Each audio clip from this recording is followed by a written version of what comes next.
Vamos lá.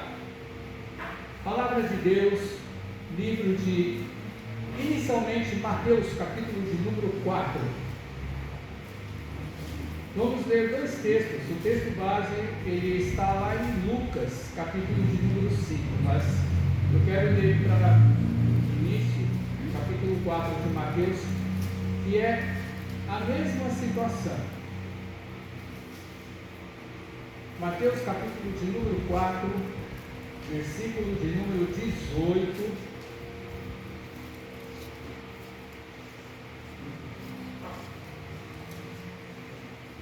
Vamos ver até o versículo de número 22.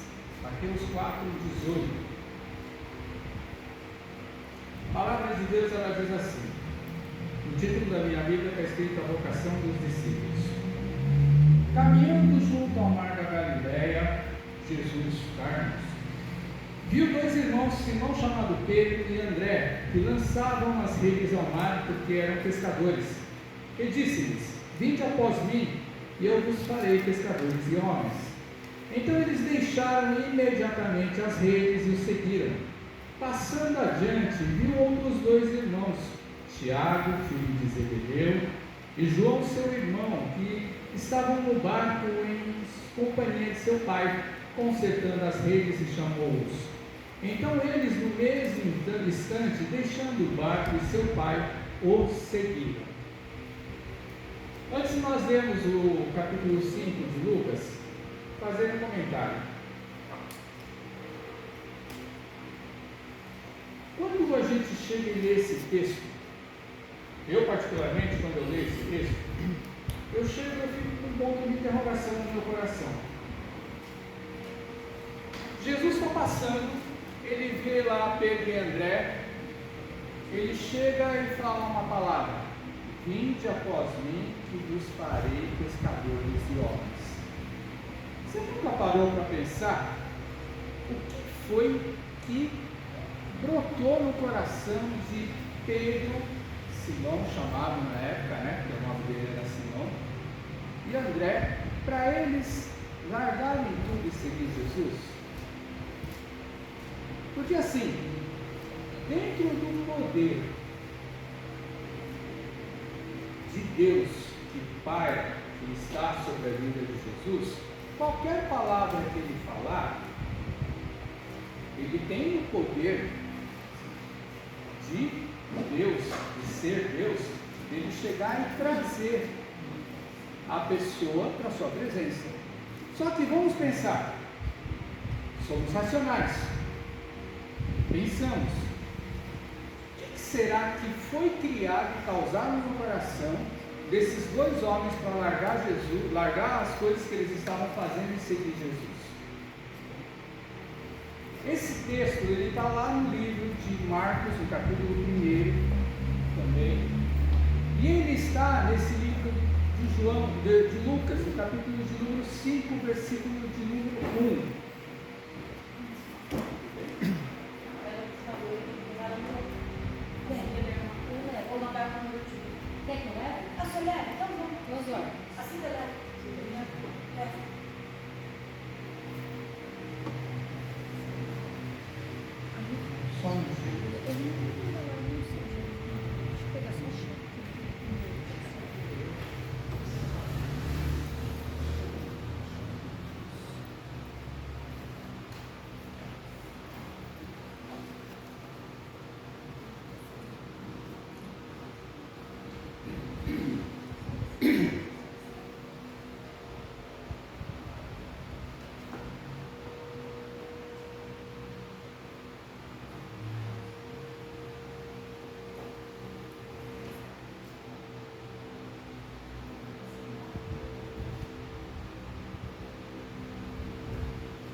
Senhor, nosso Deus e nosso Pai, nós nesse momento queremos estar intercedendo, Senhor, pela nossa irmãzinha Laís, ó Pai. Não sabemos o que acometeu a sua vida, o que está passando ela, Senhor, no seu estado físico, ó Pai, mas nós fazemos um clamor, levantamos um clamor diante da tua presença pela tua filha, Pai.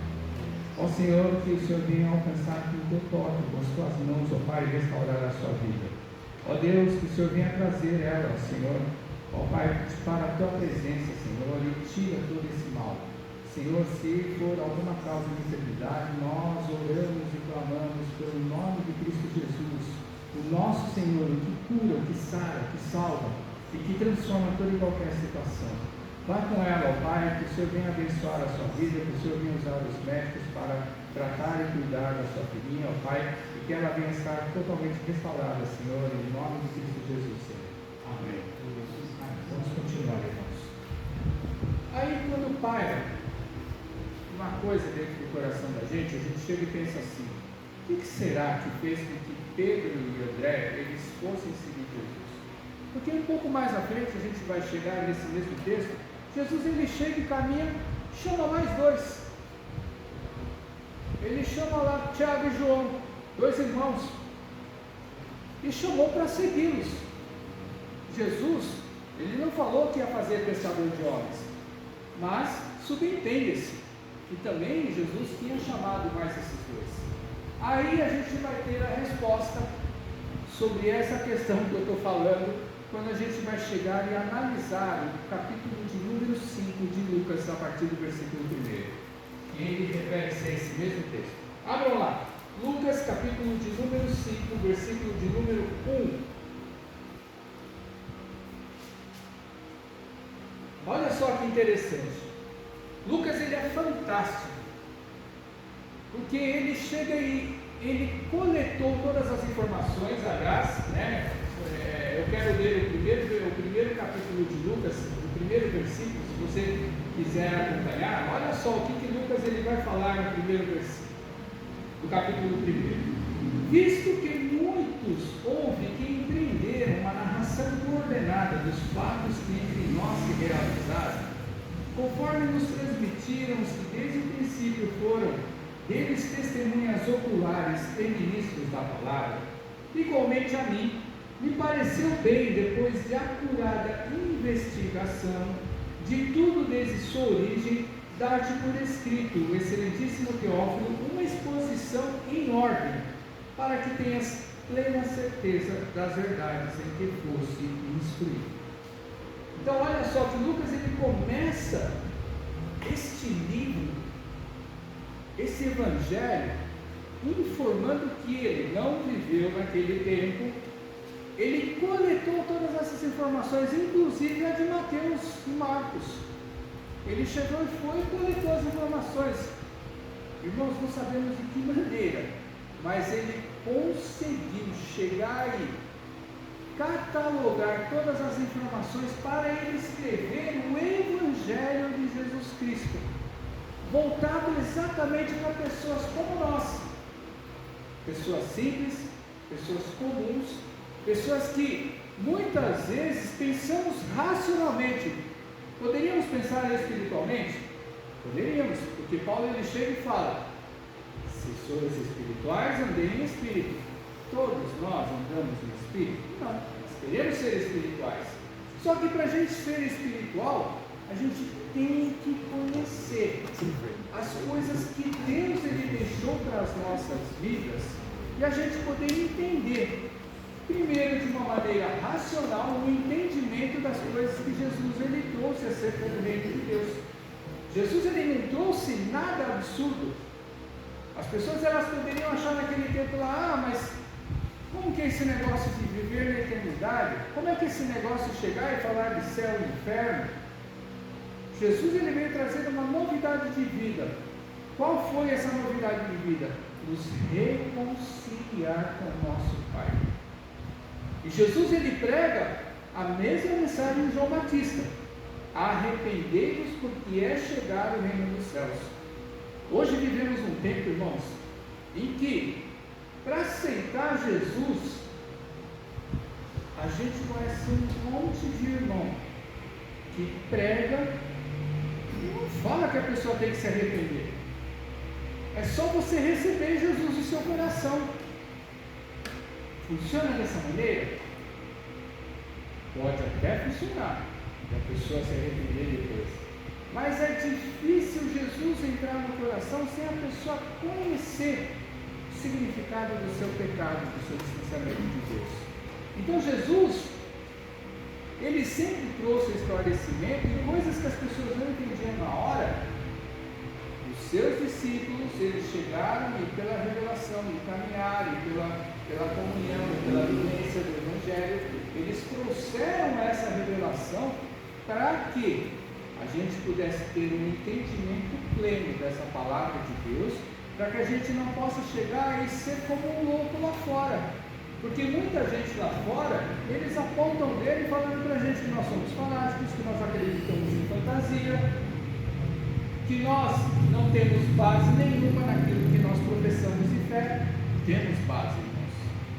Por mais absurdo que seja a história lá fora, por mais absurdo que seja a história de Gênesis, a criação, tudo aquilo que está lá escrito, não tem como alguém chegar e falar isso é mentira. Pode ser difícil de acreditar, mas não é mentira. Por quê?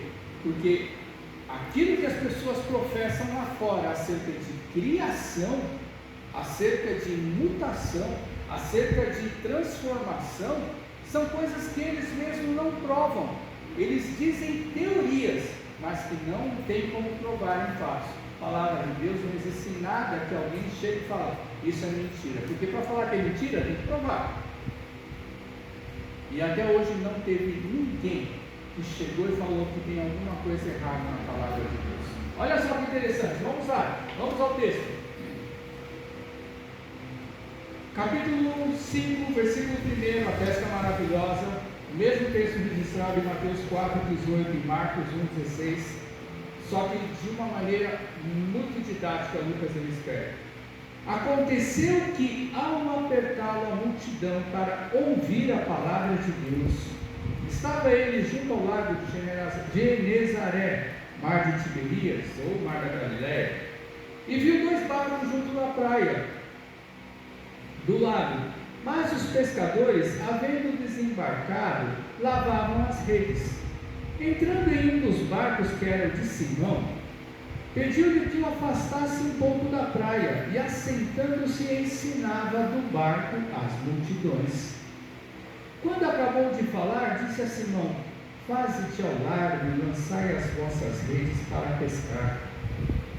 Respondeu-lhe Simão: mestre, havendo trabalhado toda a noite, nada apanhamos, mas sob a tua palavra lançarei as redes.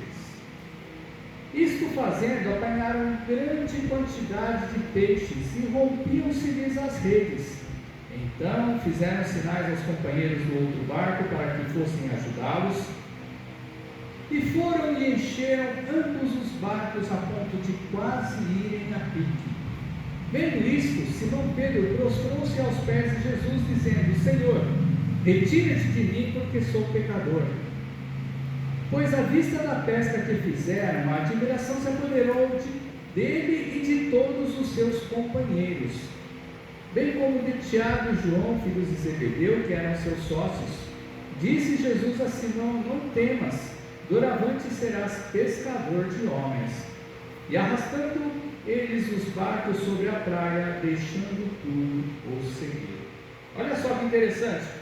Quando a gente lê aquele texto de Mateus e a gente passa para esse texto de Lucas, a gente começa a ter um entendimento melhor acerca do que significava Pedro e André deixarem todas as coisas para seguir a Jesus, quando Jesus ele chamou para eles serem pescadores de homens.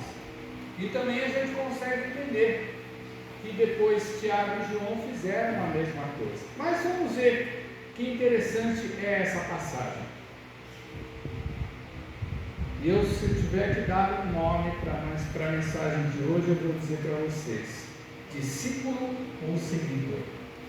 Você é um discípulo ou você é um seguidor? Quando a gente chega e a gente vai ver o significado das duas palavras, alguns sinônimos eles são semelhantes aos dois. Só que discípulo, ele é um pouco bem diferente de seguidor. Só para vocês entenderem, o que é um discípulo? É um aluno, isso eu estou tirando do dicionário, tá? É um aluno, seguidor, é um aprendiz, A palavra discípulo ela está relacionada à ideia de disciplina. Ela vai implicar na exigência de uma renúncia. Ou seja, discípulo é muito mais do que você ser um aluno, um aprendiz. Seguidor. A diferença de seguidor para discípulo. Seguidor é aquele que segue, a palavra própria já diz isso. É um simpatizante, um partidário, um sectário. Essas três palavras, elas vão dizer que eu posso chegar e complementar com mais uma outra. É um idealista. E a palavra no original, é uma palavra de latim, ela significa seguir, ir atrás, perseguir e deixar-se conduzir. Ou seja, o seguidor não necessariamente, aqui em momento nenhum está dizendo que o seguidor é um aluno, um aprendiz, mas é aquele que segue aquilo que outra pessoa chega e faz com que ela chegue e seja lá. Por exemplo, vamos dizer o seguinte: vivemos já de duas eleições para cá, um problema de idealismo. O pessoal fala de partido de ultradireita, de partido de ultraesquerda, de partido de centro. E aí as pessoas elas falam determinadas coisas e aí a gente vê pessoas brigando na rua. Familiares discutindo dentro de casa, perdendo o relacionamento de comunhão entre famílias, amigos que se deixaram de falar por causa disso. Isso daí o que é? Por mais que as pessoas elas tentem explicar aquilo que elas defendem, só para quem chega e domina o partido, para aqueles que são alguns, aqueles que comandam o partido, só eles sabem aonde eles querem chegar. As pessoas que fazem, seguem ou que são idealistas, eles nunca sabem qual é a intenção. Eles trazem uma motivação para que pessoas venham atrás deles e muitas vezes as pessoas brigam e defendem os partidos sem saber o porquê. Então olha só qual é a diferença de um seguidor e um discípulo. O discípulo ele é um aluno, um aprendiz que ele vai aprender, ele vai entender e ele vai chegar e seguir com consciência de todas as coisas. E ainda por cima, no caso nós, discípulos, nós vamos fazer exatamente aquilo que Jesus nos ensinou. Jesus, em primeiro lugar, nos ensinou a ser verdadeiros cristãos. Jesus ele nos ensinou que nós temos que seguir a nossa vida e levar e pregar o Evangelho a toda criatura. Quem crer vai ser salvo. Quem não crer já vai estar condenado.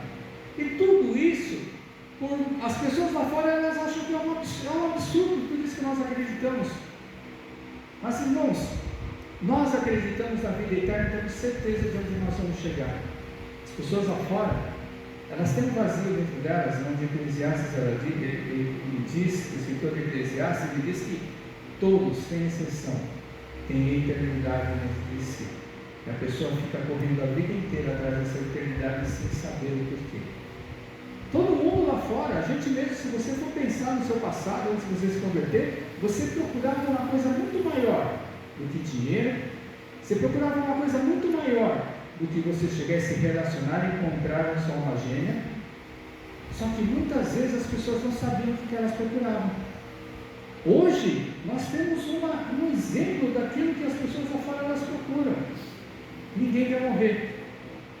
Tem gente aí que chega e fala que quer viver mais. Hoje está se vivendo mais de 100 anos fácil, está batendo 100 anos fácil. E a idade que a palavra de Deus ela diz lá de 70, 80 anos e pronto. E as pessoas já chegam batendo 100. Quando vai chegando no final da vida, o que elas fazem? Tem gente que misericórdia. Existem empresas que chegam e congelam a cabeça da pessoa, congelam o corpo da pessoa inteira, para descobrir o quê? A fórmula para a pessoa poder chegar e ressuscitar. e biblicamente falando, e na história da criação, só existe um que faz isso, é Deus. Ninguém conseguiu ressuscitar alguém para viver eternamente, somente Deus.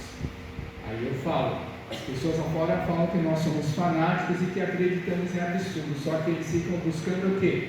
Aquilo que nós sabemos, aquilo que nós vivemos, aquilo que nós acreditamos, mas eles procuram de outras maneiras e falam que a ciência vai chegar e dar tudo isso. Será mesmo? Mas vamos voltar para o texto.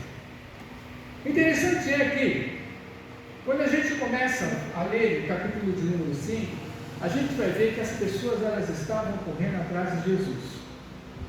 Aqui não fala que era por causa dos milagres, mas as pessoas elas estavam procurando ouvir a palavra de Deus.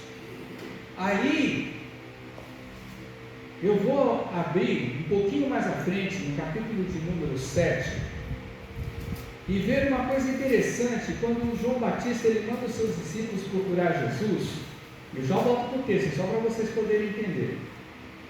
No capítulo 7, no versículo de número 23, quando os discípulos de João Batista eles vão chegar e perguntar para Jesus se ele era aquele que era prometido, aquele que Deus tinha prometido que viria, e Jesus ele chega e ele começa a fazer um monte de coisa, ele começa a curar, libertar, expulsar um monte de coisa.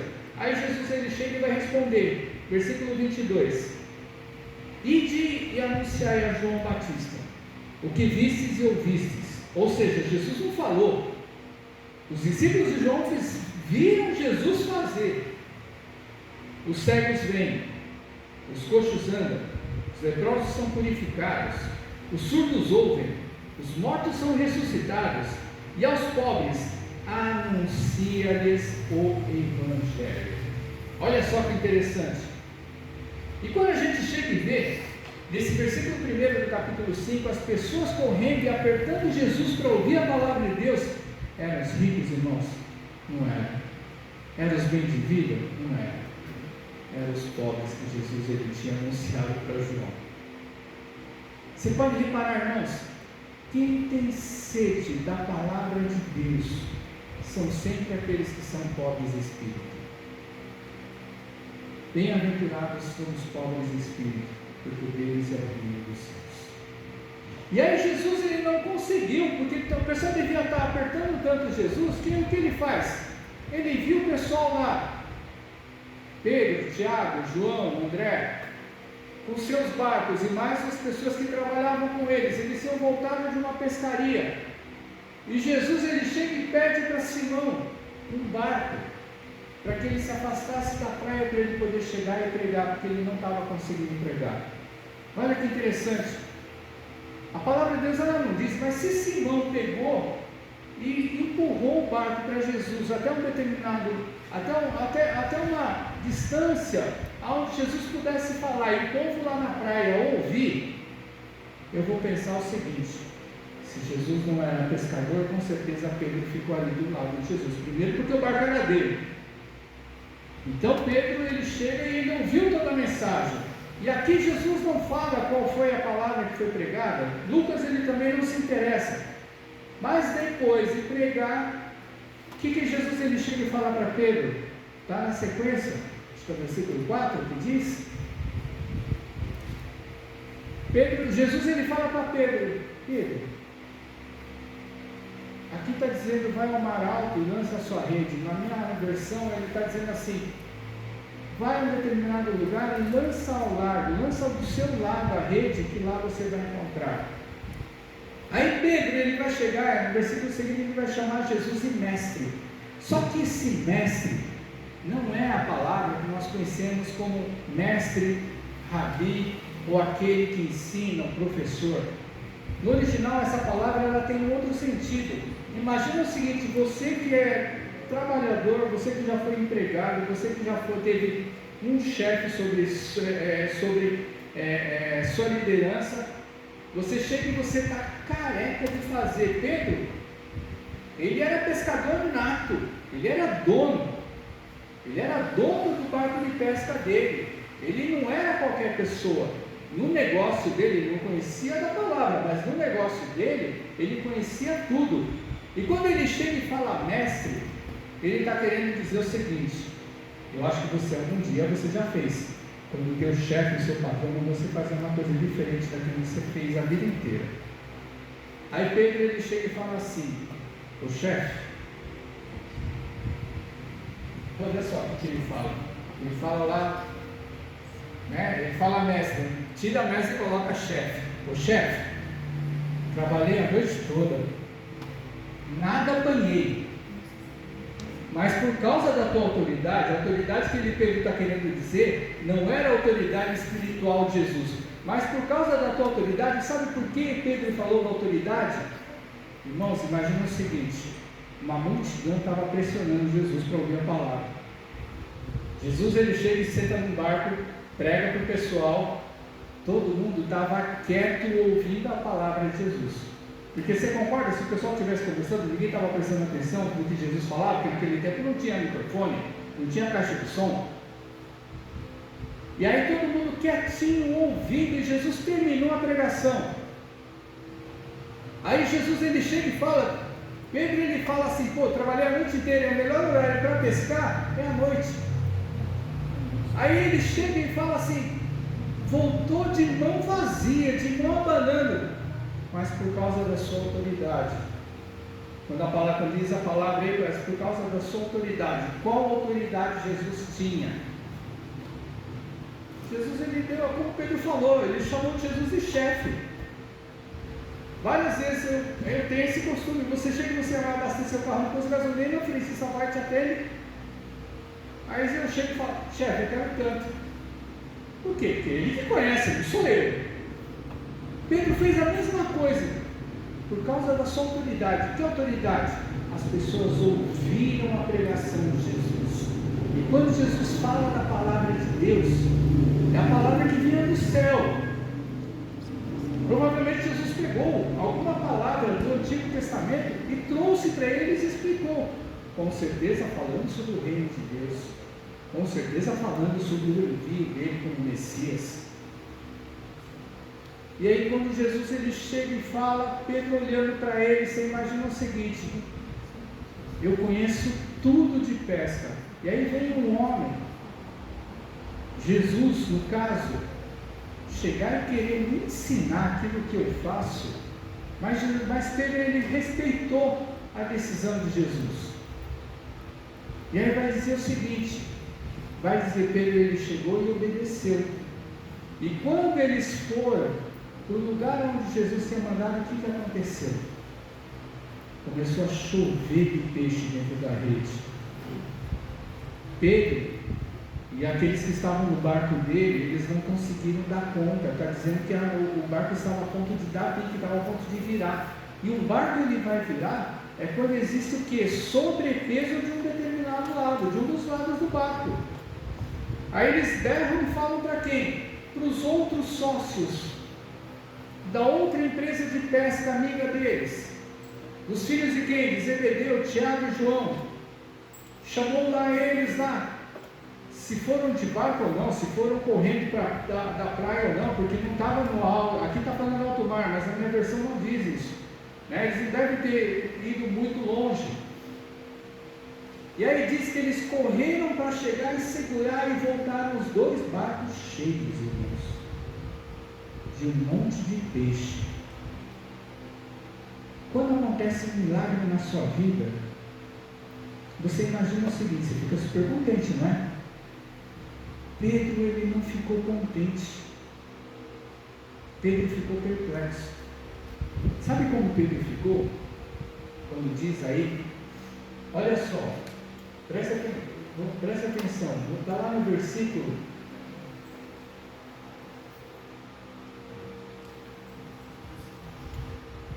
9. À vista da pesca que fizeram, a admiração se apoderou dele e de todos os seus companheiros. A admiração, no caso de Pedro, ele ficou aterrorizado. Por isso que no versículo anterior vai dizer o seguinte, que Pedro ele dobrou os seus joelhos diante da presença de Jesus. Sabe o que significa isso? É só para você poder entender essa situação. Você já deve ter ouvido um testemunho acerca disso, ou talvez já tenha até acontecido dentro da sua família. Sabe quando você vai no médico? O médico ele chega e vai, te examina, pede os exames, e ele chega e dá um diagnóstico assim: não tem jeito para você, tem que fazer a cirurgia, mas você pode ficar ali na mesa de cirurgia. Ou, a gente já ouviu, você já deve ter ouvido, em casos de câncer, o médico chega e fala: está tomado de câncer, eu vou abrir, mas isso não significa que vai resolver o seu problema. Porque na hora que abre, todo mundo, os médicos eles dizem, depois que abre, a coisa é pior ainda do que aparenta ser com relação ao câncer. Aí você imagina o seguinte: o médico vai lá, faz a cirurgia, ele chega e abre, a pessoa está curada, não tem problema nenhum. O que o médico ele chega e fala? Antigamente, hoje é uma coisa mais natural, mas antigamente os médicos nunca chegavam e falavam: isso só Deus faz. Antigamente o que o médico ele chegava e falava? Olha, aconteceu uma coisa que eu não sei explicar. Dentro de tudo aquilo que eu estudei e aprendi, não tem explicação para o que aconteceu com você, mas você não tem problema nenhum, você está curado. O que aconteceu com você, eu não sei. Provavelmente alguma coisa do seu Deus, daquele da religião que você segue, mas eu não tenho explicação. O que o médico ele chega e fala? O que ele quer dizer quando ele fala isso? Pô, o cara estudou 7, 8 anos, irmãos, aprendeu tudo sobre aquela especialidade, aí ele chega e vai tratar, ele não consegue, ele está vendo que a coisa só piora, e aí a pessoa do nada ela é curada. O médico fica sem explicação nenhuma. Mas antigamente o médico não admitia em Deus. Ele chega e fala: não tem explicação. O que acontece? Dá um nó na cabeça do médico. Hoje em dia eles recebem mais, tanto é que a gente vê muitos médicos crentes. Antigamente não tinha médico crente. Todos eles eram céticos. A maioria dos médicos antigamente eles eram ateus. Por quê? Porque eles acreditavam piamente 100% na ciência. Aí acontecia esses milagres, eles ficavam que entravam em parafuso. Foi isso que aconteceu com Pedro. Pedro, ele era o profissional dos profissionais. Quando aconteceu esse milagre, de chegar e vir, os companheiros dele, as pessoas que trabalhavam com ele, ficaram contentes, pensando o seguinte: nossa, salvou a nossa pátria, agora nós vamos chegar e temos peixe para pagar todas as nossas dívidas. Tudo aquilo que ia aí sobrar dinheiro para cada um de nós. Pedro, ele não ficou contente. Você não vai ver na palavra de Deus que Pedro ficou alegre no sentido de chegar e festejar. Porque nós, muitas vezes, quando recebemos um milagre mesmo, você pode reparar, quando você recebeu um milagre mesmo, você não é tomado de uma alegria qualquer. Você é tomado de uma alegria sobrenatural dentro de você. E muitas vezes, quando acontece algo muito grande na vida da gente, a gente chega e fala assim: nossa, eu não tenho fé para isso, mas Deus ele fez alguma coisa que não dá para entender de jeito nenhum. Foi isso que aconteceu com Pedro. Foi por causa disso, desse milagre, que Pedro ele chega e ele dobra os seus joelhos, ele cai aos pés de Jesus e chega e fala para Jesus: Senhor, retira de mim, porque eu sou pecador. E aí eu falo para vocês, quando alguém aceita Jesus na sua vida, irmãos, se a pessoa não se arrepender, ela não aceitou Cristo na sua vida. O que Pedro ele quis dizer exatamente para Jesus é isso: eu não sou digno do que o Senhor fez na minha vida. Porque quando ele chega, ele já não chama Jesus de mestre, ele já não chama Jesus de chefe, já não chama mais Jesus de professor, mestre no sentido. Está escrito lá, Pedro ele chama Jesus de Senhor. É exatamente igual àquela situação em que Jesus ele chega e pergunta para Pedro: o que dizem o povo de mim? E Pedro ele responde de bate pronto o quê? Tu és o Cristo, Filho de Deus. O que Jesus fala para Pedro? Não foi de você que você disse isso, mas foi pelo Espírito de Deus que você falou isso com a sua boca. É a mesma situação que está lá em Jó, capítulo 42, versículo de número 6. Sabe quando Jó ele entra num embate com Deus, e Deus ele chega e começa a mostrar todas as maravilhas da criação que ele tem, e começa a falar de todas as coisas, de tudo aquilo da natureza. Existem várias situações, até que Jó ele chega e fala assim: eu me arrependo e me abomino no pó e na cinza. Antes eu te conhecia de ouvir falar, agora eu te conheço de andar contigo. É a mesma situação em que Isaías ele teve aquela visão do trono de Deus, dos anjos, dos querubins ele chegando e passeando e voando para tudo quanto é lado, dizendo: Santo, Santo, Santo é o Senhor dos Exércitos. No versículo de número 5, Isaías ele vai chegar e vai falar assim: eu estou perdido, porque eu vi o Rei da Glória, o Senhor dos Exércitos. Querendo dizer o quê? Que ele era totalmente pecador, e aquele que via a Deus não ficava vivo para chegar e continuar a história ou para contar a história. Isaías ele chegou e pensou: é agora que eu vou morrer, porque ele sentiu o pecado dele escancarado. Jesus ele não chegou e falou do pecado que Pedro tinha de maior na vida dele. A única coisa que Jesus ele chegou e mostrou o que tinha dentro do coração de Pedro.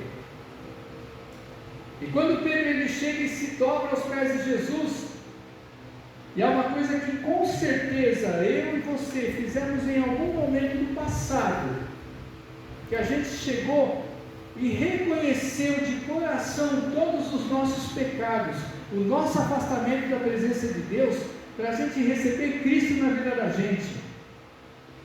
E aquilo que poderia ser uma atitude, um ato de julgamento de Jesus sobre a vida de Pedro, não. Jesus ele estava olhando para aquilo que estava dentro do coração de Pedro. Jesus estava olhando para aquilo que tinha de bom e de melhor na vida de Pedro. O que era? Arrependimento. Sem arrependimento, nós não vamos ver a glória de Deus sobre a nossa vida. Sem santidade, ninguém verá a Deus. Tem muita gente falando que vê Deus aqui, que vê Deus ali, que Deus fala através dele, que Deus fala através disso, daquilo que Deus usa. Deus usa todo mundo conforme o seu querer e a sua vontade, não a nossa vontade e o nosso querer. Todos nós somos usados por Deus para um propósito de Deus. Mas quando Jesus ele chega e olha para Pedro, falando: vinde após mim, que eu vou te fazer pescador de homens, não para a morte, mas para a vida. Porque quando a gente pesca um peixe, a gente pesca o quê? A gente pesca o peixe para matar ele, né? Se tirou ele da água, você matou o peixe. Jesus ele está fazendo exatamente o contrário, falando para Pedro: eu vou te fazer pescador de homens. Mas por quê? Olha, pense o seguinte: Pedro era dono do seu próprio negócio, ele e André. E vai dizer que depois, Jesus ele chama quem? Tiago e João, filhos de Zebedeu, que também era dono do seu próprio negócio. Estavam só eles quatro? Não. Num dos versículos vai dizer que eles estavam com os companheiros deles. Então o barco que eles tinham não era um barquinho pequeno, era um barco que cabia muito mais gente. E vai dizer que Jesus ele chama somente esses quatro. E o que é interessante, ele chamou as pessoas, esses quatro, e eles eram donos do seu próprio negócio. Eu vou dizer para vocês, qual é o irmão ou a irmã que está bem de vida, que tem o seu próprio negócio, o seu conforto, a sua casa, tudo certinho na sua vida, e Jesus ele chega e fala para você: vem e me segue que eu vou te fazer pescador de homem. Qual é o irmão ou a irmã dos dias de hoje que vai largar tudo para seguir a Jesus, irmãos?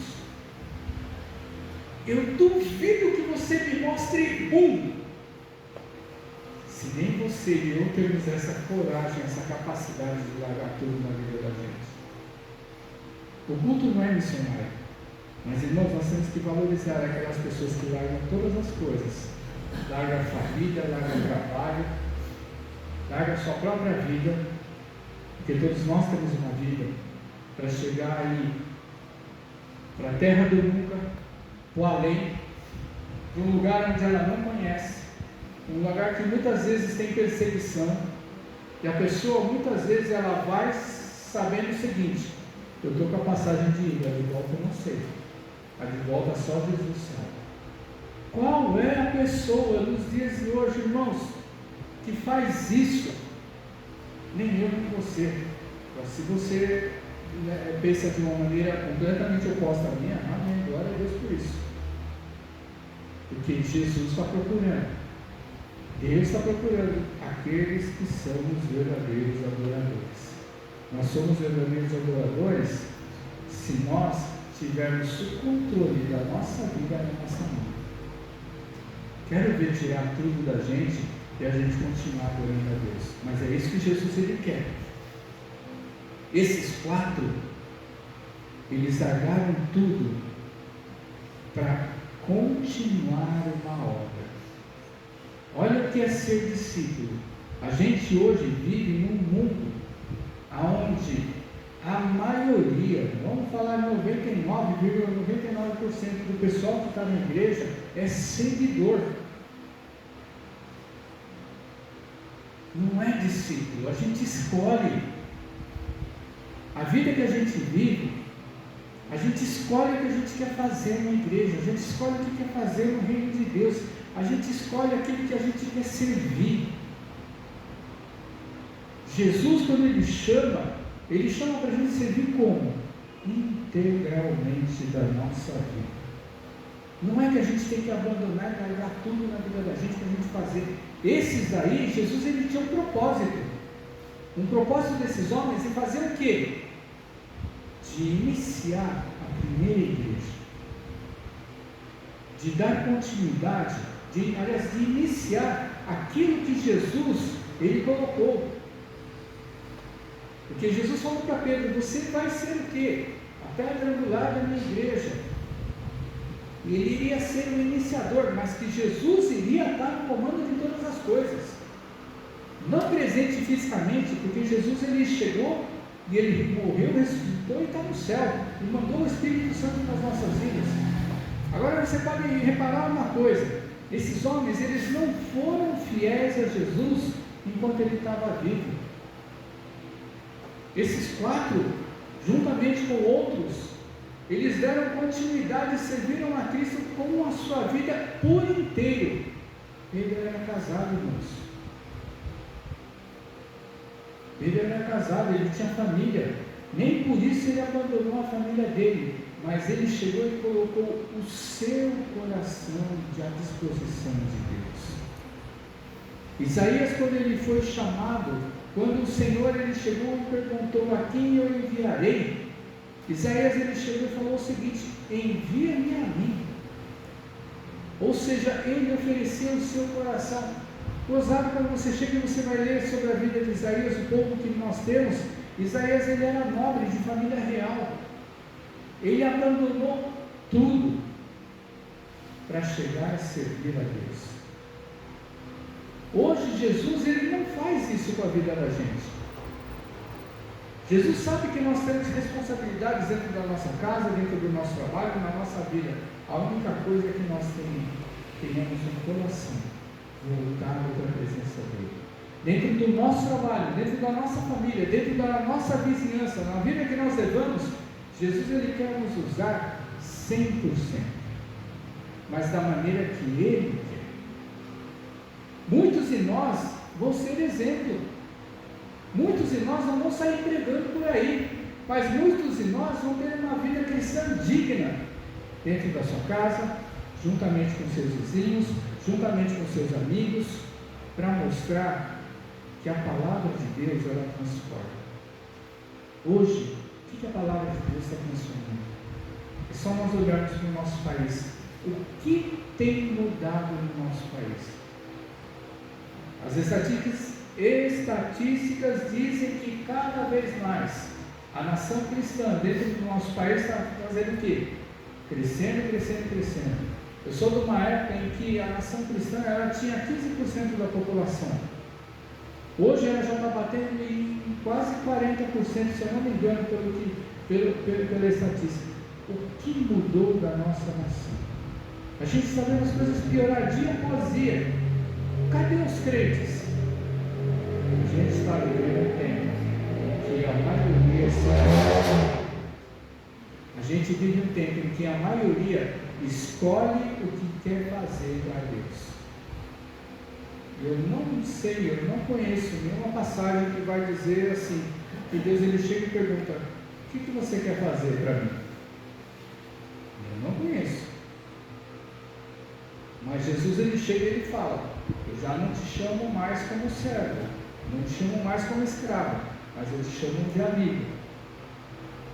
E aí tem uma vírgula, né? Se vocês fizerem, se nós fizermos aquilo que Ele manda para a vida da gente. Então nós precisamos realmente pensar. Quando nós olhamos para um texto desse, se a gente vê falando sobre essa pesca maravilhosa, é para a gente poder entender o seguinte: o que se passou no coração desses homens para eles chegarem e abandonarem todas as coisas na vida deles para seguir a Jesus. Interessante é que quando nós começamos a nossa vida e a nossa caminhada cristã, normalmente, não sempre, o que nós fazemos? Se você se lembrar do seu passado, você largou muita coisa para você seguir a Jesus. O que aconteceu nesse meio tempo? Que a gente chegou e abandonou todas essas coisas e nós começamos a escolher o caminho da gente. Esse é o problema.